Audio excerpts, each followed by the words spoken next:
এতদিন যারা বল কোরআনের সাথে রাজনীতির সম্পর্ক নেই, শরিয়া আইন আমরা বিশ্বাস করি না, এই মানুষ সৈয়দ রেজাউল তার কাজগুলো এখন সেখানে যে দোয়া নিতে গেছি, শুধু দোয়া নিয়ে চলে এসেছে। 10টা শর্ত দিয়েছিল ইসলামী আন্দোলনের লোকেরা দিয়ে থাকে, সেই 10টা শর্ত তিনি পূরণ করে লিখিত সই। তার মানে এর দ্বারা গতকাল থেকে প্রমাণ হয়ে গেছে বাংলাদেশে ইসলাম ছাড়া জোর করে আপনি কিছু করতেও পারবেন না, টিকতেও পারবেন না। ইসলামের একটা জয় জয়কার ভাব বাংলাদেশে আমরা দেখতে পাচ্ছি। গত 3 দিন আগে আমেরিকার গোয়েন্দার একটা রিপোর্ট এদেশে প্রকাশ পেয়েছে, তৃতীয় একটা রাজনৈতিক শক্তি ইসলামপন্থী যারা এরা এদের উত্থান হতে যাচ্ছে। এই জন্য অনেক জালেম এবং মুনাফিকের মাথা খারাপ হয়ে গেছে। তারা টের পাচ্ছে যে আমাদের পায়ের নিচে মাটি নেই, বর্তমান ভবিষ্যৎ, প্রেজেন্ট ফিউচার। এই জন্য ইমান যাদের আছে আর যাদের এলেম আছে, এই মানুষগুলোর মর্যাদা দিন যত যাবে, এরা যত মুরব্বী হবে, এদের মর্যাদা আল্লাহ তত বাড়িয়ে দেবে। এটা কি বাস্তব সত্য কথা নয়? এর প্রমাণ আল্লামা লুৎফর রহমান কয়েকদিন আগে যিনি বিদায় নিয়েছেন, একা 80 বছর বয়স। দিন যত গেছে তার সম্মান মর্যাদা তত বেড়েছে। আমরা দুনিয়াদার মানুষও দেখেছি যাদের ইমানের কোনো খবর নেই, যাদের এলেম নেই, আসমানি কিতাবের এলেম, এদের দিন যত যায়, যত মুরব্বী হয়, তত ঘৃণিত হয়ে যায়। আমি নাম নিলাম না তাই। আপনারা কি আছেন ময়দানে? এই জন্য সম্মান বাড়ে ইমানে আর এলেমে। আল্লাহ যেন যারা নাম বললাম যাদের, এ মানুষগুলো ইমান এবং এলেম জ্ঞান বাড়িয়ে দেন, বলেন আমিন। মঞ্চে বসা ওলামা ইকরাম, সামনে বসা মুসলমান ভাইরা, পর্দার আড়ালের সম্মানিতা মা এবং বোনেরা, আওয়াজ বাড়িয়ে দেন। আর প্রশাসনের যে ভাইগুলো আজকে দায়িত্ব পালন করছে এই ধোলার ভেতরে এবং এই প্রচণ্ড রোদের ভেতরে, নিজেরা সুশৃঙ্খল করার জন্যে, শৃঙ্খলা ঠিক রাখার জন্যে এই মাহফিলে যারা আঞ্জাম দিচ্ছে, প্রশাসনের এই ভাইগুলোকে আল্লাহ যেন ওমরের মতো কবুল করে। তাদের আজকের এই দায়িত্ব যেন ইবাদত হিসাবে গণ্য হয়ে যায়, বলেন আমিন। সামনে বসা মুসলমান ভাইরা, পর্দার আড়ালের সম্মানিতা মা এবং বোনেরা, প্রাণ প্রিয় রংপুর বিভাগের মানুষেরা, আপনাদের এলাকার মানুষকে যতই মফিজ বলুক না কেন, সারা বাংলাদেশের মানুষ এই বিভাগের মানুষগুলোকে মন থেকে ভালোবাসে। কারণ এই মানুষগুলো একেবারে সহজ সরল, মানে এমন সহজ সরল, শুধু বিড়ি খাওয়া ছাড়া কিছু জানে, শুধু বিড়ি খাওয়া। তারপরও ভালো, আলহামদুলিল্লাহ। শহরের মানুষ যারা, এরা কমার্শিয়াল হয়।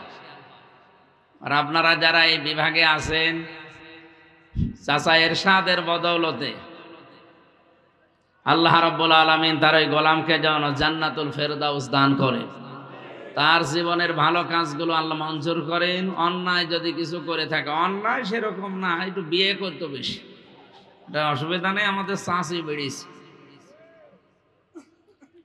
আল্লাহ তার জীবনের অন্যায় যেগুলো আছে ওইগুলো যেন মাফ করে দেন। তাকে জান্নাত দিলে রংপুরের মানুষের ক্ষতি হবে?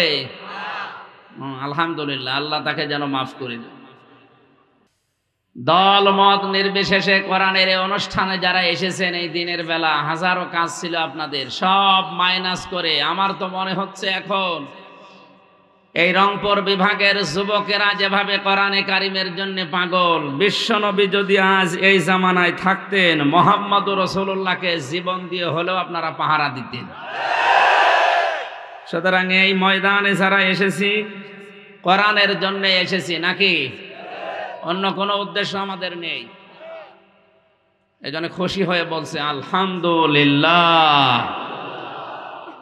দরুদ আর সালাম পড়ছে আমাদের নবী মুহাম্মদুর রাসূলুল্লাহ সাল্লাল্লাহু আলাইহি ওয়াসাল্লামের প্রতি, যার আনিত আদর্শ ছিল একমাত্র এই পৃথিবীর মানুষের জন্য গ্রহণযোগ্য, অনুকরণীয়, অনুসরণীয়।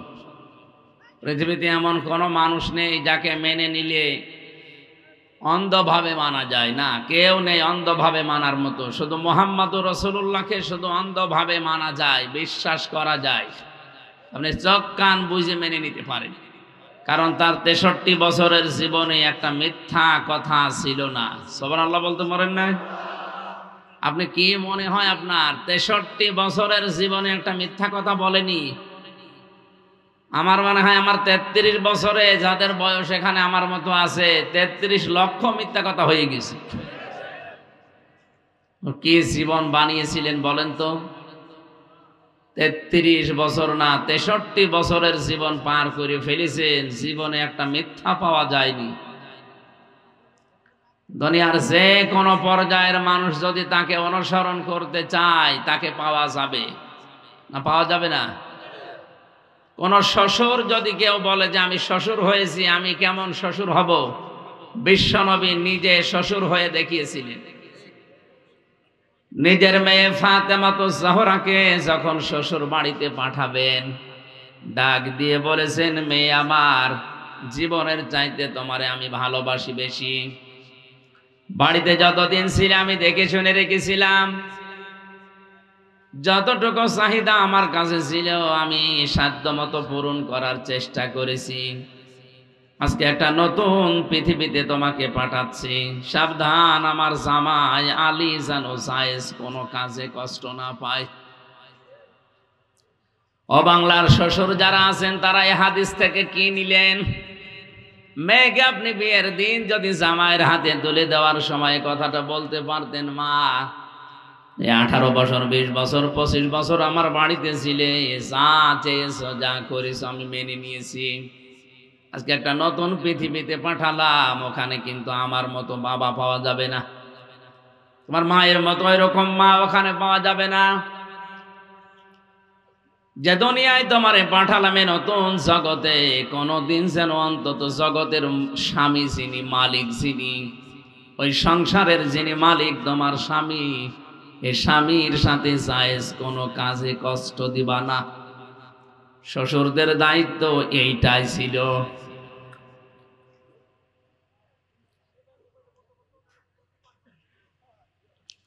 বাংলাদেশে তাহলে সংসার ভাঙা অনেক কমেছে তো। আরো মেয়ে তুলে দেওয়ার সময় বলে, মা তোর কোনো চিন্তা নেই, বেশি ঝামেলা দেখলে চলে আসবি, তোর অন্য জামাই ধরাবো। আপনি এক মেয়ে কয় জায়গায় বিয়ে দেবেন? নবীজি কি পারতেন না তার মেয়েকে 14 জায়গায় বিয়ে দিতে আপনার মতো? তার মেয়েকে বিয়ে করার জন্য মক্কায় ওই সময় লাইন দিয়েছিল অনেকেই, কিন্তু তিনি রাজি হননি। এমন একটা ছেলে দেখে তিনি বিয়ে দিয়েছিলেন। ফাতেমাতুজ জাহরার কাছে এসে বলেন, মা এমন একটা ছেলে আজকে তোমাকে বিয়ের প্রস্তাব দিয়েছে, যে ছেলেটা আমার সাহাবীদের ভেতরে সবচাইতে বেশি জ্ঞানী, সবচাইতে বেশি পরহেজগার, সবচাইতে বড় যোদ্ধা। ফাতেমাতুজ জাহরা তিনি জ্ঞানী ছিলেন, বুদ্ধিমতী ছিলেন। চিন্তা করলেন, জামাইয়ের নাম বলার আগে আমার বাবা এত প্রশংসা করে কার? আমি বুঝে ফেলেছি, আমার বাবা মনে হয় আলীকে আমার জন্য চয়েস করেছে। চুপ থাকলেন। মেয়েদের চুপ থাকাই সম্মতির লক্ষণ। নবীজি হাসতে হাসতে বের হলেন, ডাক দিয়ে বলেন, আলী আমার মেয়ে ফাতেমা রাজি হয়েছে, বিয়ের জন্য প্রস্তুতি নাও। বিয়ে যেদিন হয়ে গেছে ওই দিন তিনি এই কথাগুলো বলেছিলেন, সাবধান জায়েজ কোনো কাজে আমার জামাই যেন কষ্ট না পায়, মন খারাপ না করে। এরপরেও যদি তাকে কষ্ট দাও, মন খারাপ করে থাকে, যতক্ষণ পর্যন্ত তাকে খুশি করতে না পারবা, এই অবস্থায় যদি তোমার মরণ হয়, ও মা ফাতিমা, আমি তোমার বাবা নবী হয়ে বলছি, তোমার জানাজায় আমি কিন্তু যাব না। আজ বাংলাদেশে আলেম বলেন আর জালেম বলেন, এরকম শ্বশুর দেশে আছে? বলেন নেই?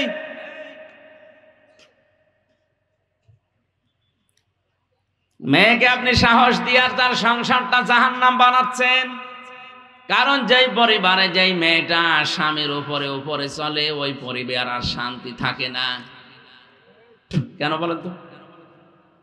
কোরআনে কারীম জানিয়েছে, আর রিজালু কাওয়ামুনা আলান নিসা, বিমা ফাদ্দালাল্লাহু বা'দাহুম আলা বা'দ ওয়া বিমা আনফাকু মিন আমওয়ালিহিম। সূরা নিসার 34 নম্বর আয়াতের প্রথম অংশে আছে, আল্লাহ পাক বলেন আমি পুরুষদেরকে বানিয়েছি অভিভাবক, গাইডলাইন দাতা, সে গাইড দেবে। আপনার মেয়েই যদি জামাইকে গাইড দেয় তাহলে তো আয়াত পুরো উল্টিয়ে যায়। আপনি আল্লাহর আয়াতকে উল্টিয়ে আপনার মেয়েকে শান্তিতে রাখতে পারবেন? এক কথা বলেন না কেন? এই জন্য আজ অধিকাংশ পরিবারে শান্তি নেই। বাবার মা মনে করে আমার মেয়ে যদি ছোট হয়ে থাকে মনে হয় কষ্টে থাকবে। কে বলেছে আপনাকে? নবীজি পারতেন না তার মেয়েকে উপরে আরো তুলে দিতে? এত বড় কঠিন কথা বললেন না। যদি আমার জামাই রাগ করে থাকে আর ওই অবস্থায় যদি তোমার মরণ হয়, আমি তোমার বাবা নবী হয়ে বলছি তোমার জানাজায় কিন্তু আমি যাব না। ওই মেয়ে আর সাহস পাবে? কত শাশুড়ি এই ময়দানে বসে আছে, মেয়ে যদি জামাইয়ের উপরে কথা বলে, জামাইকে যদি গাইডলাইন দিয়ে চালায়, টাইট দেয়, মেয়ের কথা মতো যদি জামাই চলে, লোকের কাছে গল্প করে জামাই একটা পেয়েছি আল্লাহর ওলি, আমার মেয়ে যা বলে তাই শোনে। আর ওই যে ছেলেটা, ওই ছেলে আমার, ওইটা হারামজাদা, ও শুধু ওর বোর কথা শোনে। আহা, তোমার জামাই তোমার মেয়ের কথা শুনলে সেটা হয় আল্লাহর ওলি, আর ছেলেটা তার বোর কথা শুনলে ওইটা হয় হারামজাদা। তুমি কি কথা বলছেন কেন? পৃথিবীর এমন কোন দিক বিভাগ নেই যেখানে নবীকে অনুসরণ করা যায় না। এ তো শ্বশুরের কথা বললাম। বিশ্ব নবী রাষ্ট্রপ্রধান ছিলেন, বাড়ির কর্তা ছিলেন, কাজের লোকদের সাথে, কাজের মেয়েদের সাথে, ড্রাইভারের সাথে কি করে ব্যবহার করা লাগে নবী নিজে দেখিয়েছেন। সিরাত ইবনে হিশাম থেকে বলছে, হযরতে যায়েদ ইবনে হারেসা তার ভাগ্য তাকে নবীজির কাছে পৌঁছিয়ে দিয়েছে। ওই জামানায় মানুষ গরু ছাগলের মতো হাটে বিক্রি করত মানুষেরা। খাদিজাতুল কুবরা টাকা পয়সা দিয়ে যায়েদকে কিনে এনে নবীর বাড়িতে বললেন আপনি খেদমত করবেন। 7 দিন পরেই হযরতে যায়েদের পিতা আর চাচা এসেছে। ডাক দিয়ে বলে, ইয়া রাসূলুল্লাহ, জানতে পেরেছি আমাদের সন্তান যায়েদ আপনার কাছে আছে, দয়া করে তাকে ফেরত দেন। নবীজি বলেন, যায়েদ যদি যেতে চায় আর যদি তোমাদের চিনতে পারে আমার কোনো অসুবিধা নেই, বাধা নেই, কিন্তু যায়েদ যদি যেতে না চায়, চিনতে না পারে, আমি তাকে জোর করে দেব না। বাবা বললেন, অবশ্যই আপনি যুক্তিপূর্ণ কথা বলেছেন। হযরতে যায়েদকে নিয়ে আসা হয়েছে। নবীজি বললেন, যায়েদ এদেরকে চেনো? হযরতে যায়েদ ওদের দিকে তাকিয়ে বলে, হে রাসূল, এটা আমার বাবা আর এটা আমার চাচা। বাবা আর চাচা দুইজন মিলে হাত চেপে ধরে বলছে, যায়েদ তাড়াতাড়ি বাড়ি চলো, তোমার মা কাঁদতেছে, বাড়ির যে সম্পদ আছে সব তোমাকে দিয়ে দেব। হযরতে যায়েদ ওই সময় যে কথা বলেছিলেন, আজ আমাদের বাড়িতে যারা কাজ করে, দোকানে যারা কর্মচারী আছে, যারা ড্রাইভার, যারা অধীনস্থ আছে, সত্যি এরা যদি আপনার সম্পর্কে কথা বলতে পারে আপনি বুঝবেন যে আপনি ভালো মানুষ। আর যদি উল্টা পাল্টা বলে, আপনি যতই নামাজ পড়েন, যতই রোজা রাখেন, বড় বড় দাড়ি রাখেন, বুঝবেন আপনার চরিত্রে সমস্যা আছে। হযরতে যায়েদ ওই দিন বলেছিলেন, হে আমার বাবা, হে আমার চাচা, বাড়িতে যে সম্পদ আছে ওগুলো তো দূরের কথা, তাম দুনিয়াও যদি আমার নামে লিখে দেন, এই লোকটার কাছে 7 দিন আমি আছি, যে ব্যবহার পেয়েছি তাম দুনিয়া দিলে ওই লোককে ছেড়ে যাওয়া যায় না। কি ব্যবহার পেয়েছিলেন 7 দিনে? আপনার দোকানের কর্মচারী যেটা আছে, ওরে যদি একদিন গোপনে ডাক দিয়ে বলেন, এই বাবা, তোরে আমি 20 লাখ টাকা দেব, তুই কি চলে যাবি? ও বলবে, শয়তান, তোর টাকা লাগবে না, তুই আমারে ছেড়ে দে। আমার চরিত্র কোথায় গিয়ে পৌঁছিয়েছে? আজ অনেক ওপরের অফিসার যারা, আমি অধিকাংশ বিদায় অনুষ্ঠানে গিয়েছি, আমি নাম নিলাম না, কুষ্টিয়ার এক এসপি সাহেবকে বিদায় অনুষ্ঠানে কোরআন তেলাওয়াত করার জন্য নিয়েছি। তেলাওয়াত করার পরে পেছনে বসে আছি, উনি বলছে আমি তো আজকেই কর্মজীবন শেষ করে চলে যাব। পেছনে যে পুলিশ কনস্টেবল বসে আছে আমার কানের কাছে মুখ নিয়ে বলছে, আল্লাহ ও শয়তান মরে না কেন? আপনি কর্মস্থল থেকে বিদায় নেওয়ার সময় তো অধীনস্থ মানুষেরা কান্নাকাটি করার কথা, আর ওরা যদি বলে আল্লাহ ও শয়তান মরে না কেন, বুঝতে হবে আপনার আচরণ কেমন ছিল, আপনি নিজেই জানতেছেন। অধীনস্থ মানুষগুলো যদি এই কথা আপনার সম্পর্কে বলে, আল্লাহ কি বলবে আপনি নিজেই বলেন।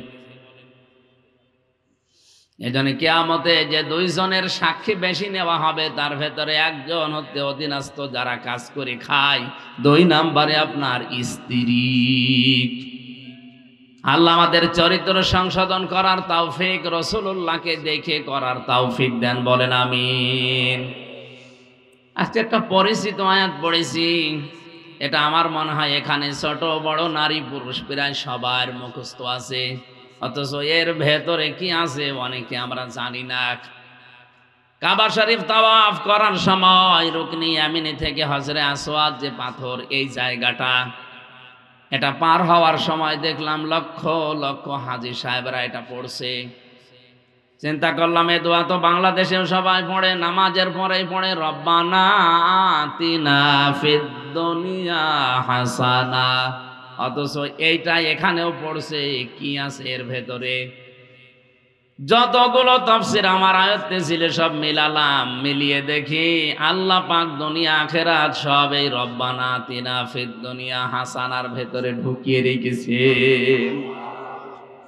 এবার আসেন আমরা তাফসীরুল কোরআন মাহফিল লেখা তাফসীর আকারে কথা বলার চেষ্টা চালাই, জবান খুলে পড়ে না আউযু বিল্লাহি মিনাশ শাইতানির রাজিম, বিসমিল্লাহির রহমানির রহিম।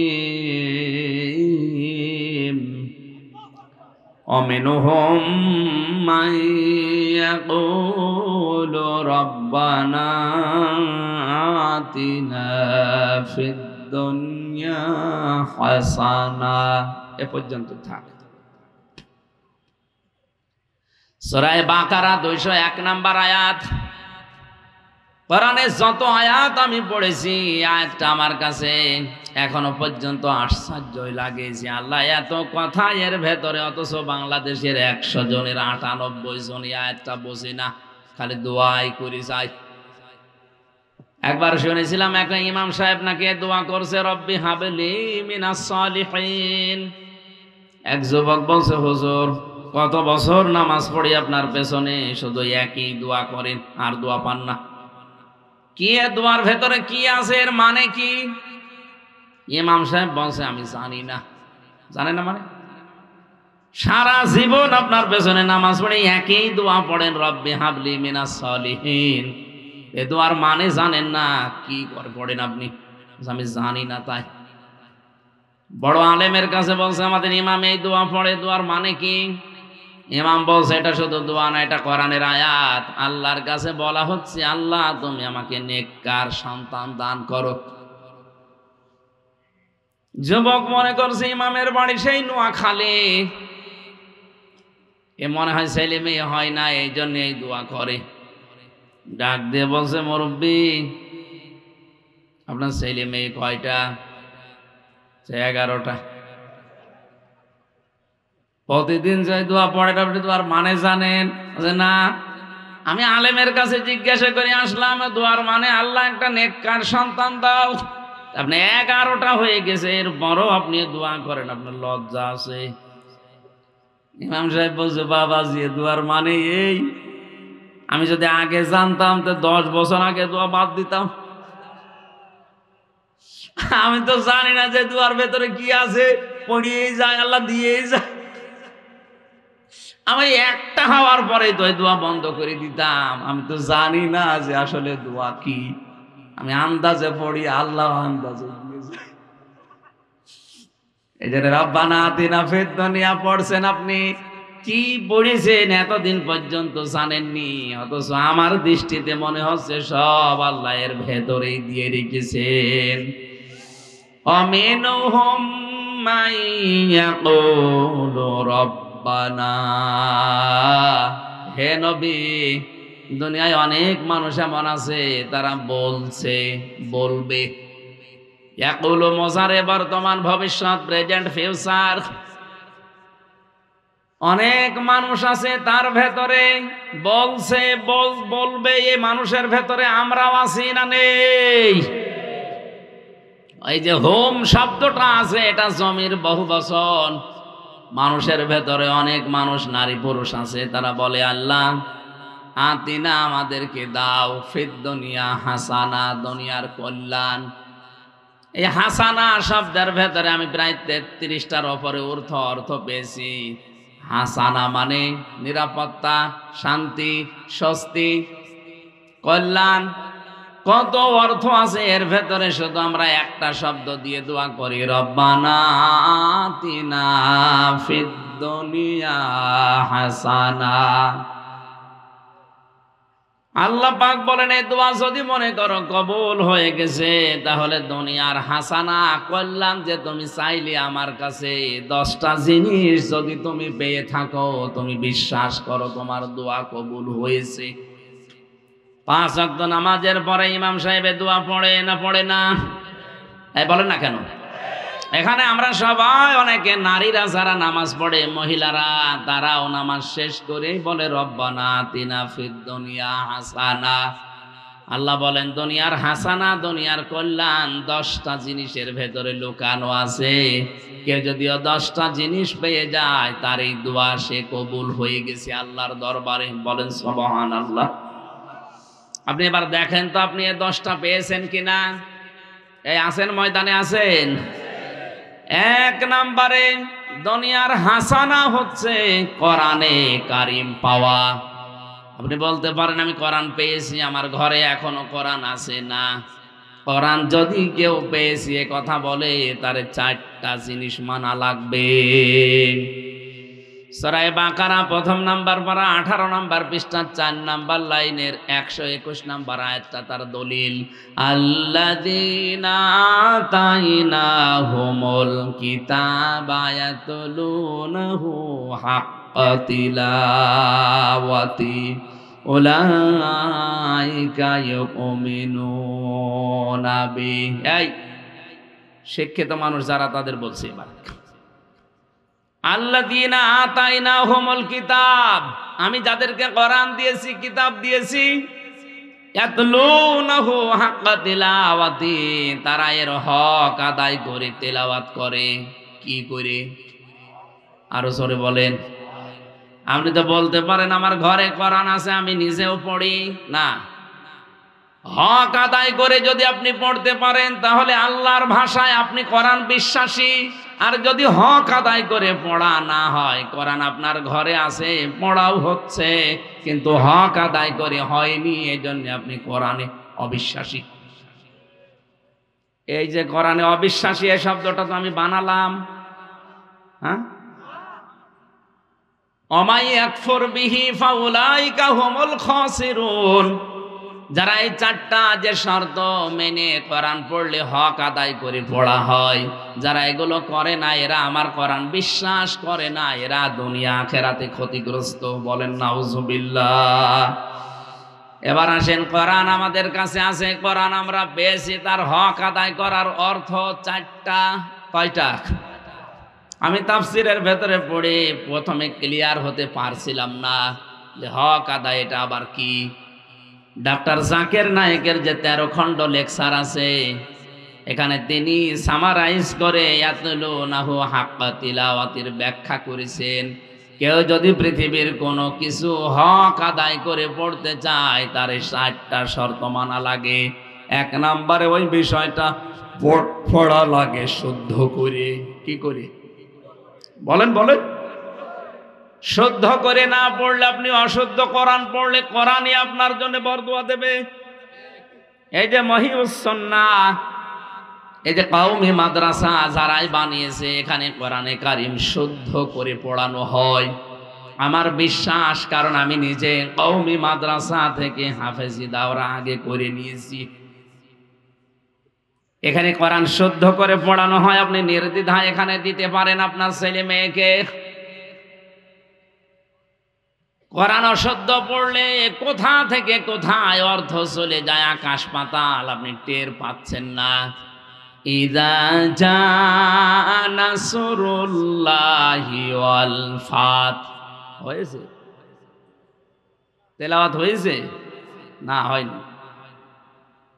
অথচ যারা বসে আছে দেখেন 30 বছর নামাজ পড়ছে, মাথা নাড়াচ্ছে, কিছু বলছে না। তার মানে মনে হচ্ছে যে আমার তেলাওয়াত হয়েছে। ইযা জাআ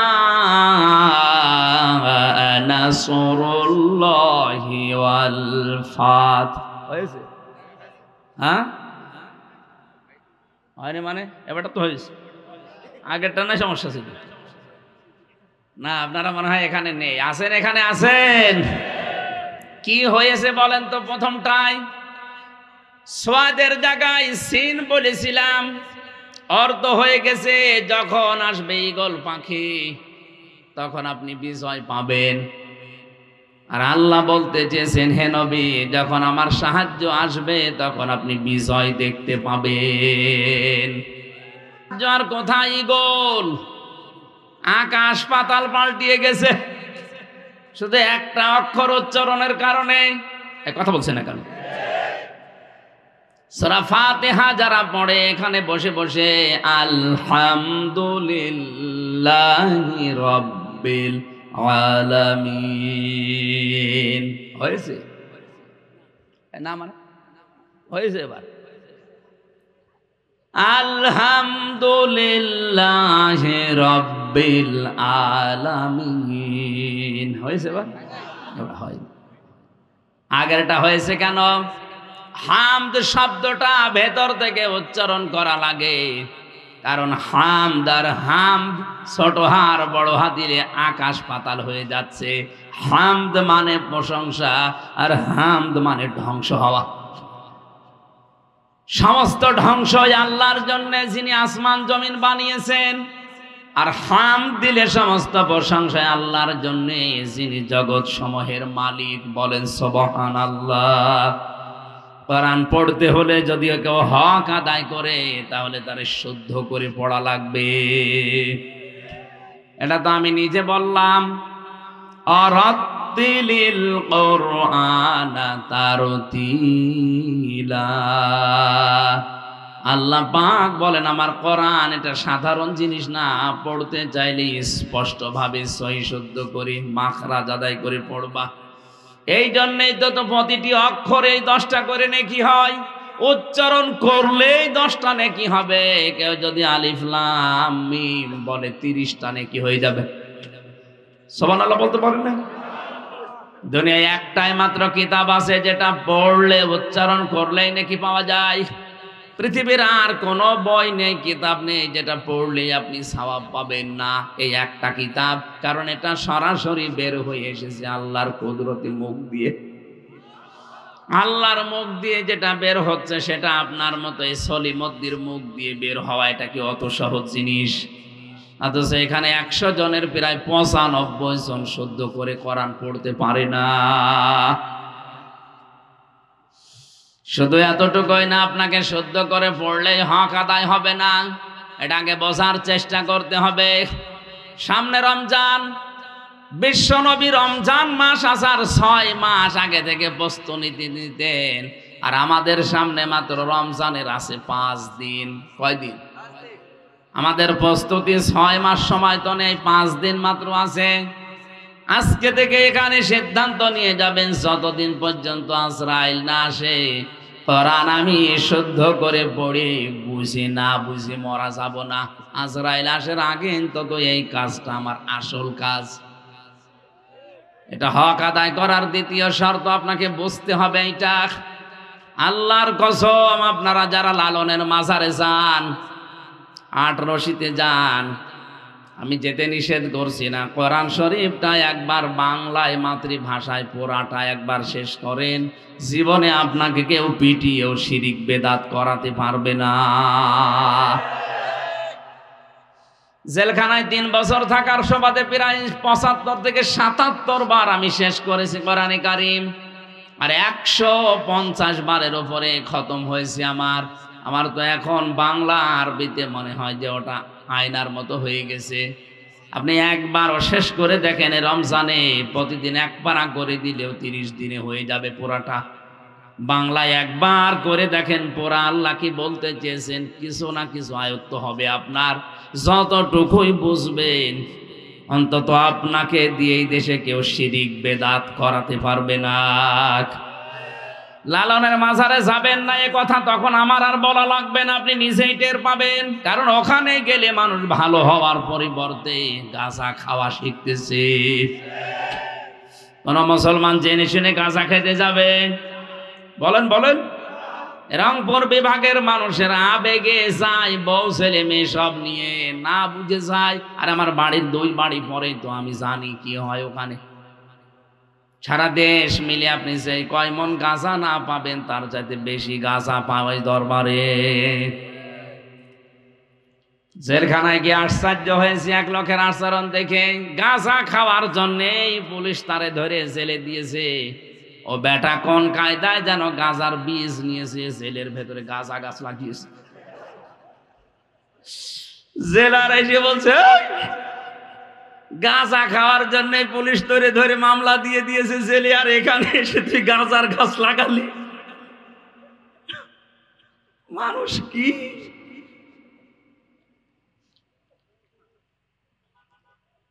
আশা করছে 2 নাম্বার শর্ত আপনি মানবেন। 3 নাম্বার শর্ত হচ্ছে এটা শুধু বুঝলে হবে না, যতটুকু জ্ঞান এখান থেকে আপনি অর্জন করবেন ওইটা আপনার প্র্যাকটিক্যাল লাইফে মানবেন। এটা শর্ত নাম্বার 3। 4 নাম্বার যে জ্ঞান আপনি মানছেন নিজে মানলে হবে না, এটা মানুষের কাছে পৌঁছিয়ে তাকে মানানোর ব্যবস্থা করা লাগবে। কোরআন হক আদায় করার অর্থ কয়টা? আরো জোরে, জোর হলো না। 1 নাম্বার সহ্য করে পড়া, 2 নাম্বার বোঝা, 3 নাম্বার ওটা নিজে মানা, 4 নাম্বার মানুষকে মানানো।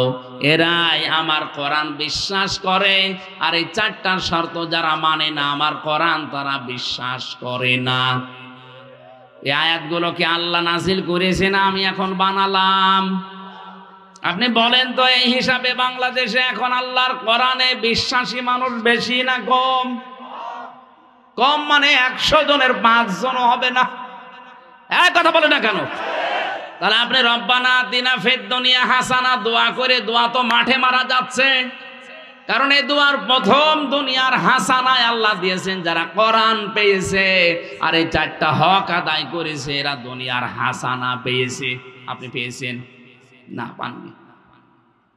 2 নম্বরে দুনিয়ার হাসানা হচ্ছে কোরআনের, কেন শুধু কোরআন পেলেই হবে না, কোরআনের হেদায়াত পাওয়া লাগবে।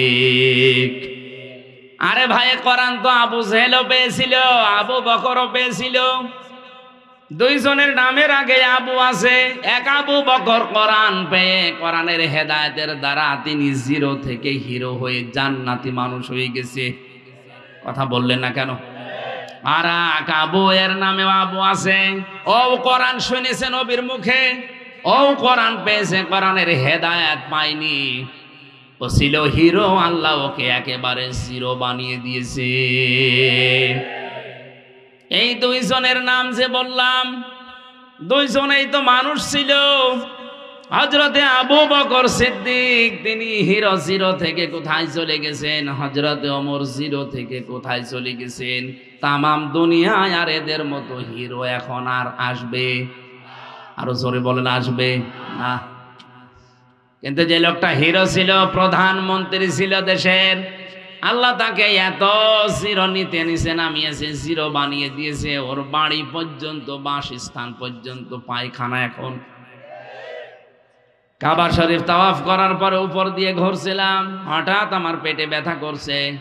পুলিশকে ডাক দিয়ে বললাম, ভাই এতক্ষণ তো ভালোই ছিলাম, হঠাৎ আমার পেটে ব্যথা করছে, কারণ কি?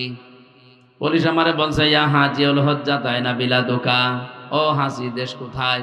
জি তুমিন বাংলাদেশ, বাংলাদেশ থেকে এসেছি। আমারে বলে, হাসি আপনি জানেন না এটা কোন জায়গা?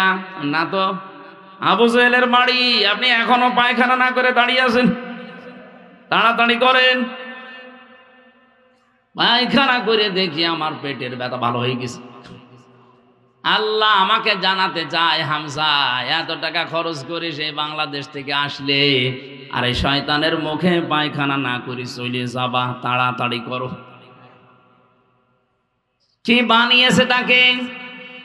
আপনিও সারা জীবন রব্বানা আতিনা ফিদ দুনিয়া হাসানা দোয়া করে চলছেন, আপনি কোরআনের হেদায়েত এখনো পাননি, কারণ কোরআনের হেদায়েত পেলে আপনার জীবন পাল্টিয়ে যেত।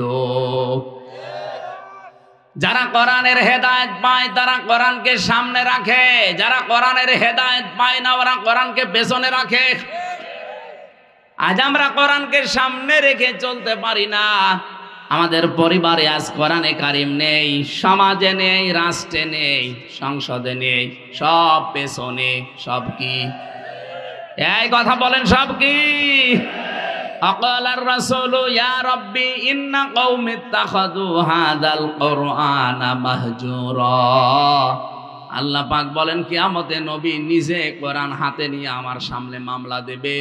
রব্বুল আলামিন দাঁড়ান, আমি কোরআন রেখে এসেছিলাম এদের কাছে, সামনে না রেখে এরা পেছনে রেখে দিয়েছে। পেছনে রাখার অর্থ হলো এ কোরআনকে এরা গুরুত্ব দেয়নি, দাম দেয়নি, অনর্থক মাহজুর,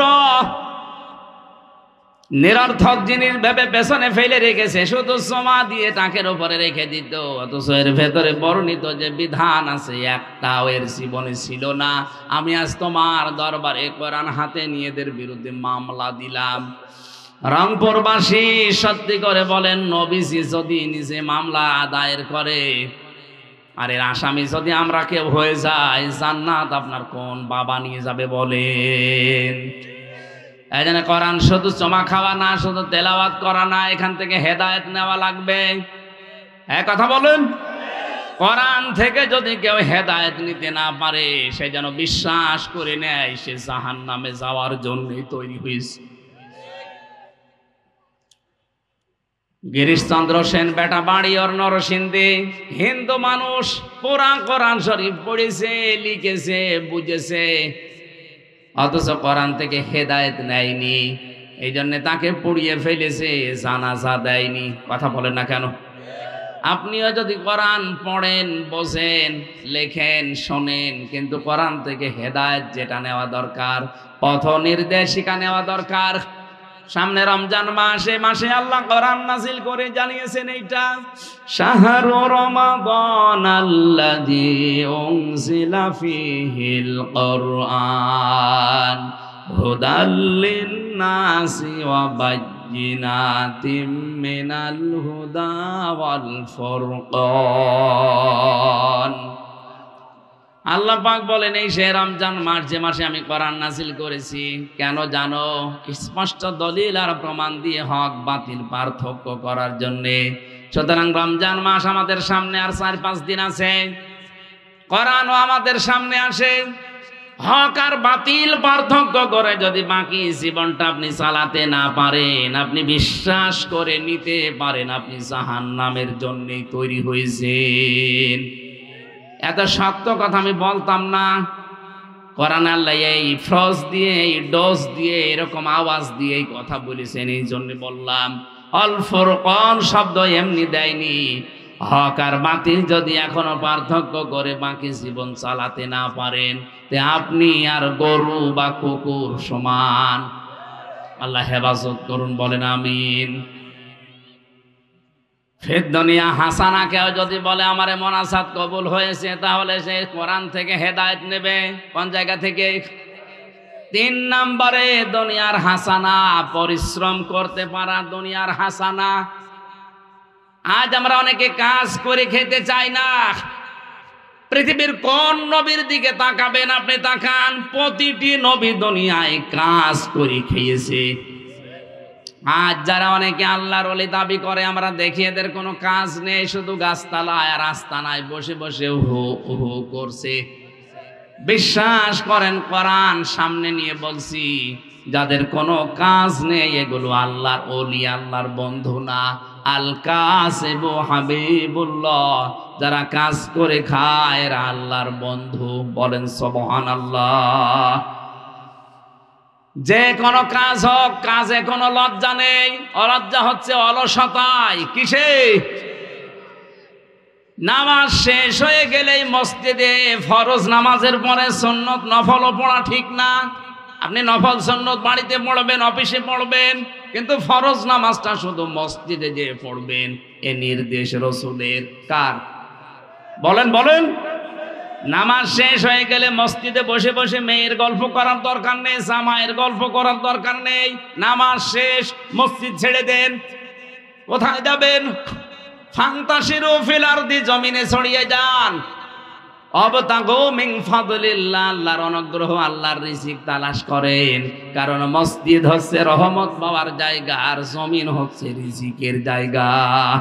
মসজিদে রিজিক পাওয়া যায় না, কারণ মসজিদে ঢুকেই মানুষ বলে আল্লাহুম্মা আফতাহ লি আবওয়াবা রাহমাতিক, হে আল্লাহ তুমি আমার জন্য রহমতের সব দরজা খুলে দাও।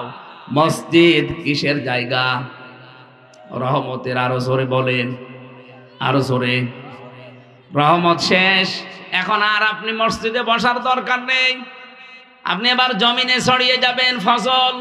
আল্লাহুম্মা ইন্নী আসআলুকা মিন ফাদলিক, হে আল্লাহ আমি তোমার কাছে রিজিক চাই, ফসল চাই। এখানে ফসল মানে রিজিক, ফসল মানে কি? সুতরাং মসজিদে এখন আর বসে থাকবেন না, আপনি ছড়িয়ে যাবেন জমিনে।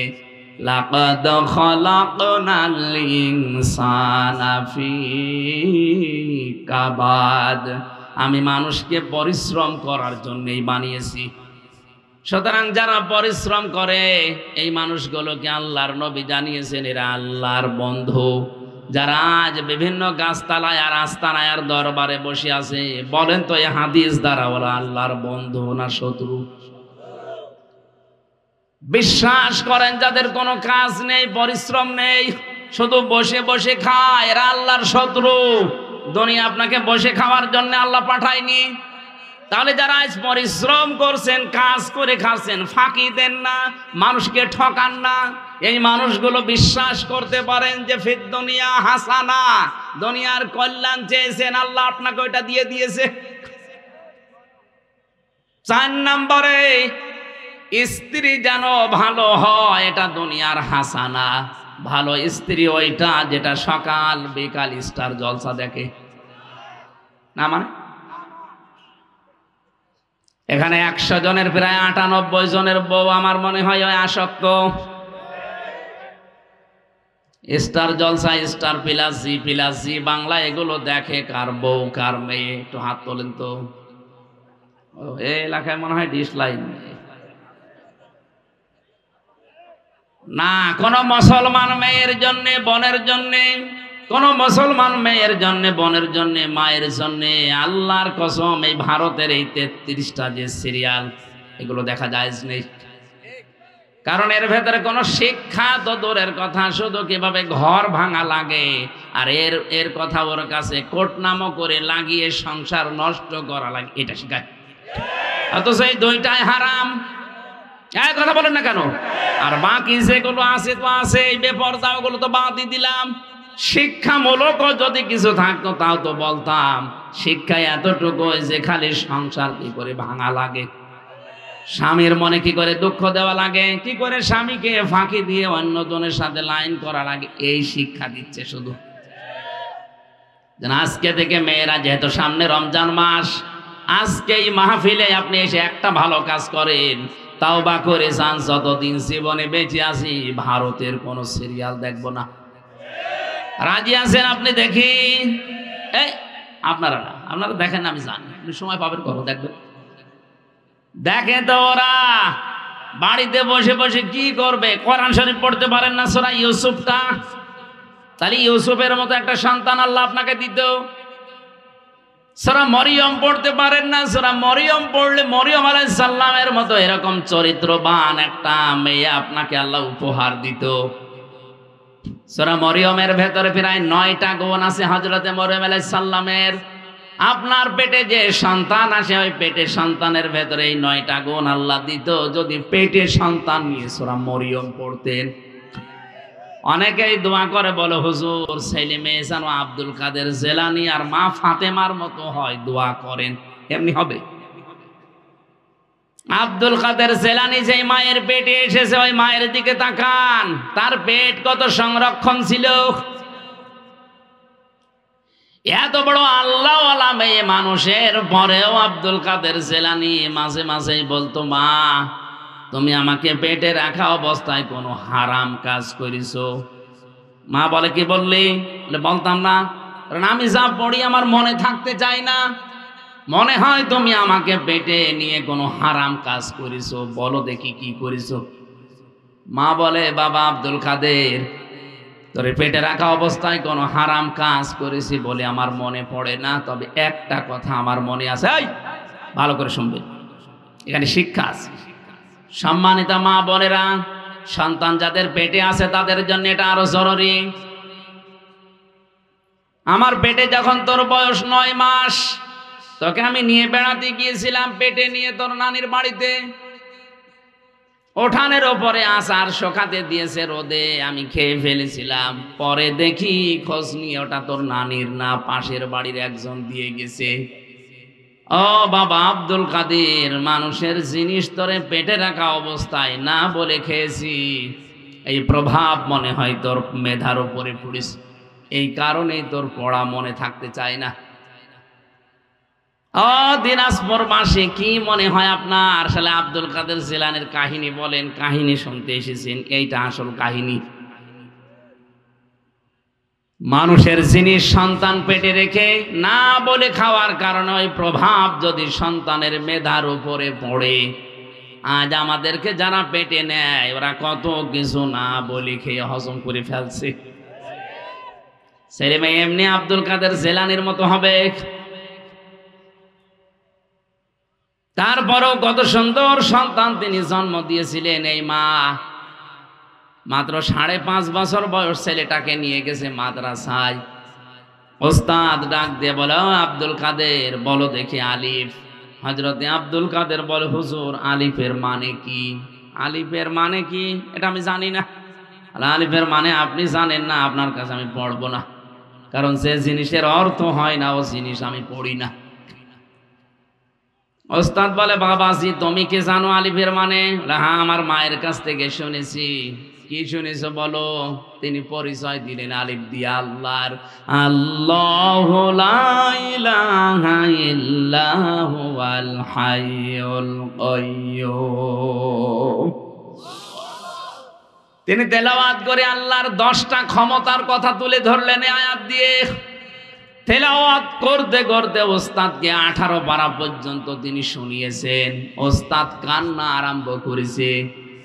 জিজ্ঞাসা করে, মা আপনার এই ছেলেটাকে মনে হয় কোনো মাদ্রাসায় পড়িয়েছেন, এখন নিয়ে এসেছেন আমার কাছে পরীক্ষা করার জন্যে। মা বলে, না এই প্রথম নিয়ে আসলাম আপনার কাছে। ওস্তাদ বলে, মা আপনার এই ছেলেটার তো প্রায় 18 পারা কোরআন আয়ত্ত হয়ে গেছে। মা আমারও কান্না আরম্ভ করলেন। ওস্তাদ বলে, আপনি কাঁদেন কেন? আপনার তো কপাল ভালো, খুশির বিষয়। বলে, না হুজুর আমি কাঁদি এই কারণে, আমারে আব্দুল কাদের যখন আমার পেটে ছিল প্রতিনিয়ত আমি কোরআন পড়তাম, ঘর ঝাড়ু দিয়েছি আমার মুখে আল্লাহর কোরআন, থালা বাসন ধুয়েছি আমার মুখে আল্লাহর কোরআন, রান্না বান্না করতাম আমার মুখে আমার আল্লাহর কোরআন থাকতো।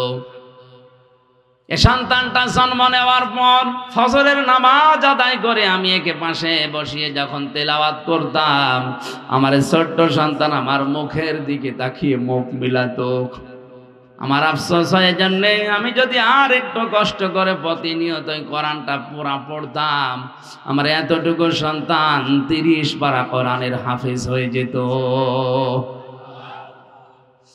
এমনি এমনি আল্লাহ সন্তান মায়ের পেটে দেয় না। এজন্য বউ যেন ভালো হয়, এটা দুনিয়ার হাসানা, দুনিয়ার কল্যাণ। আজ আমাদের বউ ভালো কিনা বিশ্ব নবী জানিয়েছেন, যে লোকটা মহিলা মারা যাবে ওর লাশ দেখে যদি স্বামী মন থেকে বলতে পারে দুনিয়ার মানুষেরা আমার বউ কিন্তু আসলেই ভালো, আমার আল্লাহ পাক ওই মহিলাকে মাফ করে দেবে।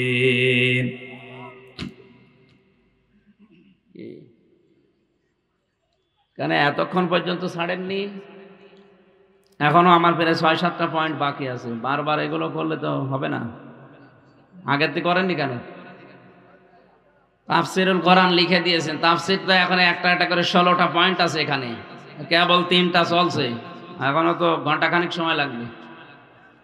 কয়টায় আজান? কয়টায়? 20 আজান মানে? ও মাগরিব, আমি তো এশার আজান ধরে রেখেছি। আমি তো এই জন্য চালাচ্ছিলাম এইভাবে, তারপর তো সামারাইজ করার দরকার ছিল না, সময় তো নেই। এটা পর্যন্ত চললো, ওখানে আবার এশার নামাজ পড়ে ওঠা লাগবে। যে কোন জায়গা ওটা, কত দূর এখান থেকে? আরে ভাই, আমি যত লিখেছি আয়াতের তাফসির, এই 1-2 ঘন্টার ব্যাপার নেই, অনেক সময় লাগবে। 1-2 ঘন্টা কত লিখা, আমি তো আবার আদায় করতে দিলেন এত তাড়াতাড়ি, সব বলবো কি করি। মাগরিবের পরে 1 ঘন্টা না, এইভাবে মাহফিল নিয়েছেন আপনারা 2টা একদিনে না। ফিদ দুনিয়া হাসানা, আমাদের দোয়া কবুল হচ্ছে না। আমরা তাফসীরের ভেতরে যা পেলাম, হাদিসে যা পেলাম, আমাদের দুনিয়ার হাসানা কবুল হয়নি, শুধু দোয়াগুলো মাঠে মারা যাচ্ছে। সুতরাং এই হাসানাগুলো যদি আমরা পেতে চাই, একটা একটা করে যা বলছি এইগুলো আগে অর্জন করেন। আল্লাহ আমাদেরকে ফিদ দুনিয়া হাসানা যেন দয়া করে দান করেন, বলেন আমিন। এরপরে আছে আফিল আখিরাতি হাসানা, আখিরাতের কল্যাণ দাও। এরপরে আছে ওয়াকিনা আযাবান নার, জাহান্নাম থেকে বাঁচা। অনেক কথা তাফসিরে আছে। আগামীতে এই জায়গায় যদি কোনো জায়গায় নিয়ে আসেন, রাতের বেলা নিয়ে এই মেয়েদের পরকীয়া প্রেমের, এই যে পারিবারিক জীবনে যে সমস্যা চলছে, দাম্পত্য কলহ, মিল নেই স্বামী স্ত্রীর, এবং এর সমাধান দেওয়ার জন্য কি কি ঔষধ দরকার, আমার এই বইতে আছে। এই বইতে তো 15-20টা বই আছে। যাওয়ার সময় নিয়ে স্ত্রীকে, নিজের বোনকে, ফুফুকে, মেয়েকে এগুলো পড়াবেন, কাজে লাগবে। স্টেজে আছে, ওগুলো পরে নিয়েছেন। আমি এখন আদায় করব কি করে, আমি তো জানি না। এটা টাকা পয়সা কালেকশন আসলে হয় না হয়তো, এটা ওই রকম কালেকশনের বক্তা লাগে যারা হাওয়া দিতে পারে। ঠিক আছে, বাচ্চারা মাদ্রাসা যারা আছে ওরা ঢুকতেছে, দেন। আর মাদ্রাসার মাহফিলের জন্য তো সমস্যা। এই ওনারা যারা যাচ্ছে ভেতরে, ওনাদের কাছে সমর্থন অনুযায়ী দিয়ে দেন, দেন টাকা। এভাবে মানুষ টাকা দেয়, মানুষের পকেট থেকে টাকা বের করা অনেক কঠিন। হ্যাঁ, আর এক কাজ 2 বার হয় না, বারবার। আমার এই আয়াতটা শেষ করলে ভালো হতো। দেখ, হবে না আর মাত্র 10 মিনিট পরে আজান দেবে, এইভাবে হয়। সুবহানাল্লাহ, আলহামদুলিল্লাহ, লা ইলাহা ইল্লাল্লাহ। এখানে নামাজ পড়ে নিন, এখানে নামাজ পড়ে নিন। সুবহানাল্লাহ। এই মাইকের আওয়াজ আরো দরকার ছিল, আমার গলা ভেঙে গেছে।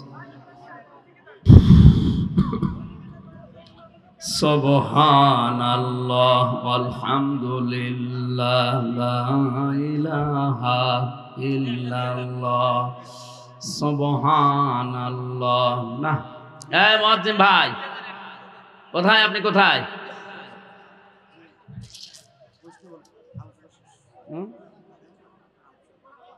আদায় করতে দিলেন এমন সময় আদায়।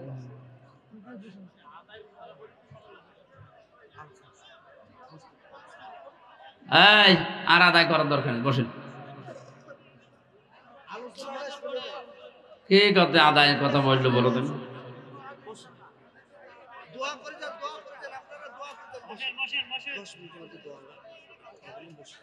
হ্যাঁ হ্যাঁ, বসেন, এখানে নামাজ হবে। বসেন বসেন, এখানে নামাজ পড়বেন, বসেন না। মানুষ কারে বলছে? আরে ভাই, টাকা আর চাচ্ছে না, এই টাকা লাগবে না, বসেন। এই স্লিপটা আরো 15 মিনিট পরে পাইতেন, আগে দিয়ে মাহফিলটা ভেঙে দিয়ে। আল্লাহুম্মা আমিন। রব্বানা আতিনা ফিদ দুনিয়া হাসানা ওয়া ফিল আখিরাতি হাসানা ওয়া কিনা আযাবান নার ওয়া আদখিলনাল জান্নাতা মা'আল আবরার।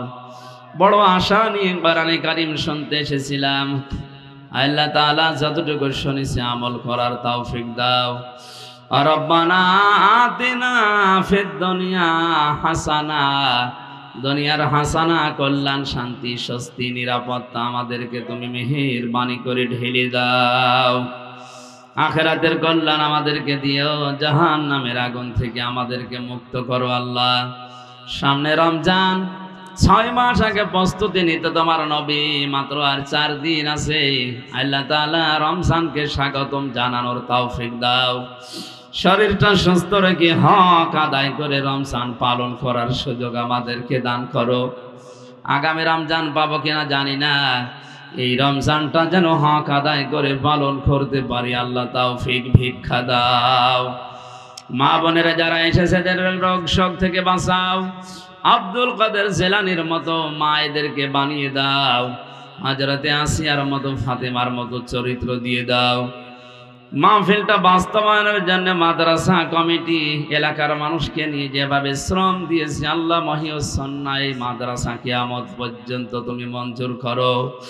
এই কওমি মাদ্রাসা তুমি মেহেরবানি করে কোরআনের ইজ্জতে কবুল করে নাও। আমার কাছে মনে হয় আমার এক চোখ কওমি মাদ্রাসা আর এক চোখ আলিয়া মাদ্রাসা, আল্লাহ দুইটা প্রতিষ্ঠানকে দুইটা ধারাকেই তুমি ইলমের জন্য দ্বীনের জন্য মঞ্জুর করো। আমি কওমিতেও পড়েছি আলিয়াতেও পড়েছি, দুইটা মাদ্রাসাকে এই দেশের জন্য নিয়ামত হিসাবে মঞ্জুর করো। যারা এই খেদমতে আছে এদের যত প্রয়োজন আছে আল্লাহ তুমি নিজে মিটিয়ে দাও। বারাকাল্লাহু লানা ওয়া লাকুম ফিল কোরআনিল আযীম। কখন মরণ চলে আসে জানি না। খ্যাতনামা ইসলামিক স্কলারদের বক্তব্য শুনতে আমাদের সঙ্গেই থাকুন। নিয়মিত আপডেট পেতে সাবস্ক্রাইব করে বেল বাটনে প্রেস করুন। Rosni 24. Enjoy the Holy Quran.